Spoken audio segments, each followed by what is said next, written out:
जय हिंद दोस्तों। Recently Allahabad High court का एक बहुत बड़ा फैसला सामने आया है, खासकर यूपी बोर्ड के मदरसा एजुकेशन एक्ट 2004 को यहाँ पर कहा गया है कि ये बेसिकली अनकॉन्स्टिट्यूशनल है, ये एक असंवैधानिक कानून है और इसे यहाँ पर स्ट्रक डाउन कर दिया गया है। जैसे कि आप यहाँ पर आर्टिकल्स में देख सकते हैं कि मदरसा एक्ट 2004 जो बेसिकली सेकुलरिज्म को वायलेट करता है। इवन ये भी कहा गया है कि HC declared UP board of Madrasa Education act unconstitutional. पूरी कहानी क्या है, यहाँ पर कोर्ट ने क्यों अनकॉन्स्टिट्यूशनल कहा है और ये क्यों कहा जा रहा है कि ये हाई कोर्ट का एक सबसे बड़ा ऑर्डर है, हाई कोर्ट से बिग ऑर्डर आप समझ सकते हैं। तो पूरी एनालिसिस करने वाले खासकर इस एक्ट के बारे में यहाँ पर हम ये भी समझेंगे एजुकेशन जो कहीं न कहीं आपको पता होना चाहिए, थोड़ा सा अगर पॉलिटी की आप थोड़ी समझ रखते हैं कि हायर एजुकेशन जो बेसिकली सेंट्रल गवर्नमेंट के अंदर आता है, जिसमें 7th शेड्यूल के बारे में आप डिस्कस सुने होंगे, इसमें सब्जेक्ट लिस्ट मेंशन है, centre, state and concurrent list. तो एजुकेशन जो है बेसिकली कॉन्करेंट लिस्ट का पार्ट है। हायर एजुकेशन सेंटर इस पर कानून बनाती है और जो प्राइमरी एजुकेशन है इसके रिगार्डिंग जो एजुकेशन है, जो लॉज है, वो स्टेट गवर्नमेंट बनाती है। तो इसको भी यहाँ पर हम समझेंगे। शुरुआत से समझते हैं एक्चुअली कहानी क्या है। देखिए, हुआ ये है कि इलाहाबाद हाई कोर्ट ने फ्राइडे को ये डिक्लेयर कर दिया कि Uttar Pradesh Board of Madrasa Education Act 2004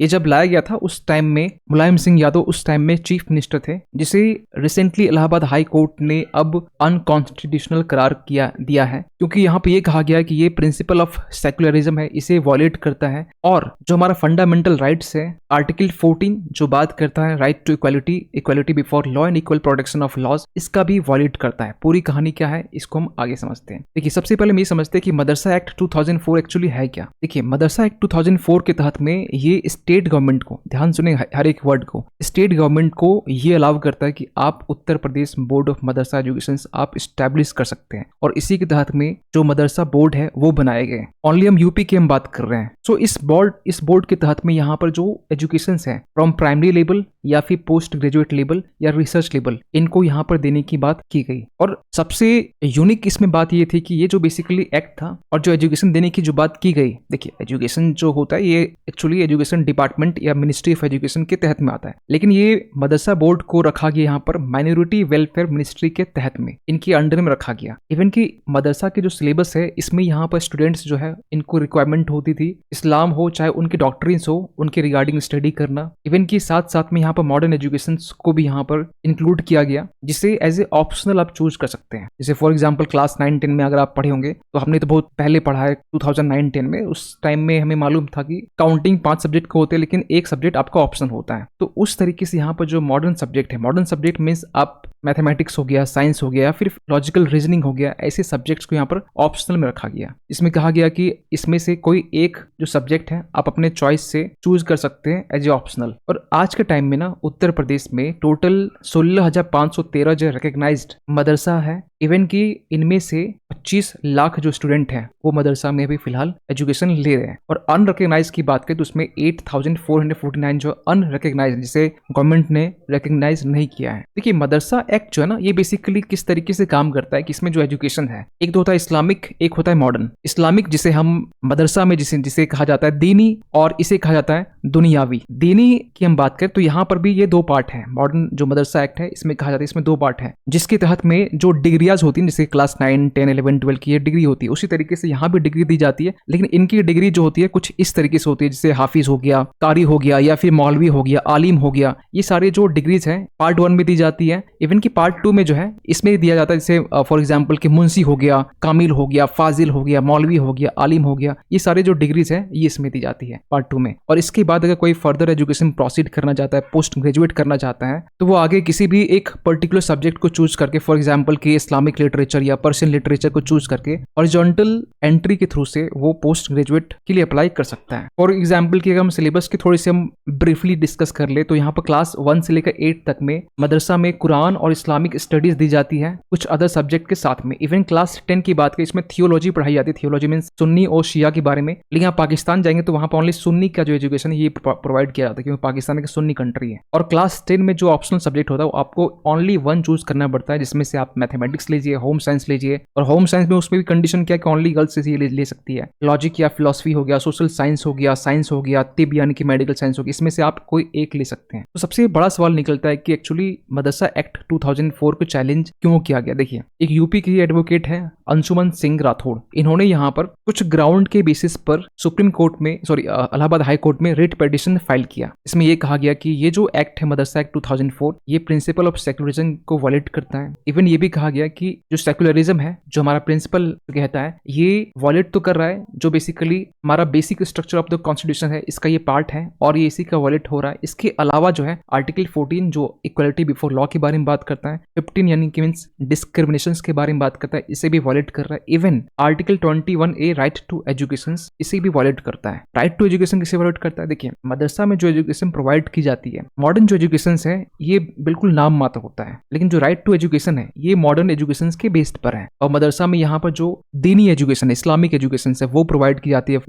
हमने पहले भी कहा, हाफिज, कारी, मौलवी, आलिम, ये सारे एजुकेशन यहाँ प्रोवाइड किए जाते हैं एज ए डिग्री के फॉर्म में। इवन कि यहाँ पर इस बात को लेकर भी चैलेंज किया गया कि ये free and compulsory education act 2012 के अगेंस्ट में है। Even university grants commission act 1956 के सेक्शन 22 को भी ये वॉलेट करता है। ये कैसे? देखिए, आर्टिकल 246 सेक्शन 1 जो है ना, ये पार्लियामेंट को पावर देती है कि शेड्यूल 7 के कॉन्करेंट लिस्ट के जो सब्जेक्ट्स है, उसमें हायर एजुकेशन के रिगार्डिंग जो कानून है वो बना सकती है सेंट्रल गवर्नमेंट या पार्लियामेंट इन शॉर्ट का है। लेकिन जो मदरसा एक्ट है ना, उसे इस तरह से डिजाइन किया गया कि यहाँ पर इसको लेकर जो कानून है 2004 में जो बनाया गया, इवन कि हायर एजुकेशन के लिए जो प्रोविजंस रखे गए, ये स्टेट गवर्नमेंट ने डिसाइड किए थे उस टाइम के जो चीफ मिनिस्टर थे मुलायम सिंह यादव की गवर्नमेंट ने। इवन कि ये भी कहा गया कि ये माइनॉरिटी वेलफेयर जो डिपार्टमेंट है, जो मिनिस्ट्री है, इनके अंडर में एजुकेशन से चल रहा है। ये भी अपने आप में एक आर्बिट्रेरी प्रोविजंस है जो बेसिकली एजुकेशन मिनिस्ट्री के अंडर में होना चाहिए या डिपार्टमेंट में होना चाहिए। इनको रखा गया माइनॉरिटी वेलफेयर डिपार्टमेंट के अंडर में, क्योंकि अगर हम बाकी माइनॉरिटीज को देखें, चाहे जैन, सिख, क्रिश्चियंस को देखें, क्योंकि ये भी माइनॉरिटीज कम्युनिटीज से बिलोंग करते हैं, तो ये तो इनकी जो एजुकेशन है, इनकी एजुकेशन जो बेसिकली एजुकेशन मिनिस्टर के अंडर में आती है। तो इस बात को लेकर भी यहाँ पर सुप्रीम कोर्ट में, हाई कोर्ट में चैलेंज किया गया। इवन कि इसके पहले भी 2019 के टाइम में भी एक सिंगल जज की बेंच थी जिस टाइम में इस बात को, इस क्वेश्चन को रेज किया गया, लेकिन उस टाइम में मुद्दा कुछ और था। उस टाइम में मदरसा के जो टीचर है, इनकी सैलरी का इश्यूज था, और फाइनली जो फ्राइडे को जजमेंट आया, ये सारे जो इश्यूज है टीचर्स की सैलरी, इसके रिगार्डिंग जो सुनवाई है वो की गई। So finally Allahabad High Court ने क्या कहा यहाँ पर? देखिए, तो जजेस की बेंच थी जिसमें से विवेक चौधरी और जस्टिस सुभाष विद्यार्थी, इन्होंने यहाँ पर ये कहा कि जो एजुकेशन मदरसा में जो दी जा रही है, ये बेसिकली ना इसमें कोई क्वालिटी है, ना ही ये यूनिवर्सल इन नेचर है। मींस यहाँ पर इन शॉर्ट ये कहा गया कि neither quality nor universal in nature. Even कि यहाँ पर इस बात पर ही फोकस किया गया कि स्टेट के पास ये पावर नहीं है कि ये रिलीजियस एजुकेशन के लिए एक बोर्ड क्रिएट किया जाए, या फिर ऐसा कोई बोर्ड या कोई स्कूल एजुकेशन के लिए जो बेसिकली पर्टिकुलर रिलीजन को फेवर करती हो, पर्टिकुलर रिलीजन जो है उनके एजुकेशन को प्रमोट करती हो। और अगर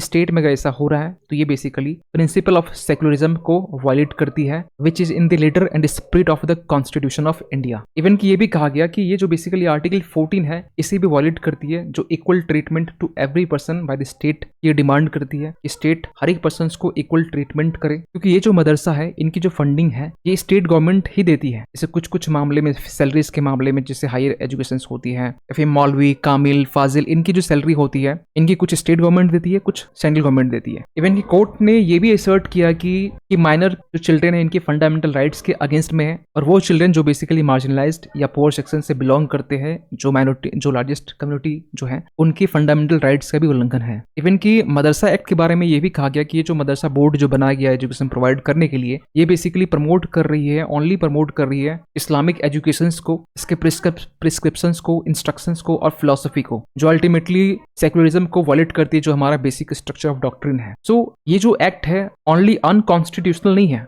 बल्कि ये हमारे समाज को, हमारे सोसाइटी को रिलीजियस लाइन में डिवाइड करने का भी काम करती है, और इसीलिए इसे अनकॉन्स्टिट्यूशनल करार दिया गया और इसे रद्द कर दिया गया। इवन की हाई कोर्ट ने स्टेट गवर्नमेंट को भी कुछ डायरेक्शन दी है। यहाँ पर ये कहा गया कि आपके लिए कुछ स्टेप्स ये लेने हैं, जितने भी मदरसा स्टूडेंट्स हैं, इनको आप रेगुलर स्कूल्स में एकोमोडेट कीजिए, जो बेसिकली प्राइमरी एजुकेशन बोर्ड के तहत रिकॉग्नाइज किया गया हो, या फिर ऐसे स्कूल में से आप एकोमोडेट कीजिए जो बेसिकली अंडर हाई स्कूल्स या इंटरमीडिएट एजुकेशन बोर्ड के तहत में आते हैं। इवन यहाँ पर यह भी कहा गया कि जो स्कूल्स हैं, उनकी जो सीटें हैं, उसको आप एडिशनल सीटें आप बढ़ा सकते हैं। अगर फिर भी अगर रिक्वायरमेंट या फिर जो सीटें हैं वो कम पड़ रही है, तो इसके लिए आप कोई नए स्कूल्स भी आप स्टैब्लिश कर सकते हैं। और गवर्नमेंट ये भी बात को इंश्योर करे कि जो बच्चे जो 6 to 14 ईयर्स के एज के हैं, जिनको लिखा जाता है कि बेसिकली इनको आर्टिकल 21A के तहत में राइट टू एजुकेशन प्रोवाइड की गई है, कोई भी बच्चा ऐसे नहीं छूटना चाहिए जो बेसिकली एडमिशंस जिनकी ना हो। लेकिन इसी के जस्ट अगेंस्ट में यहाँ पर जो मदरसा बोर्ड है, इनके लॉयर्स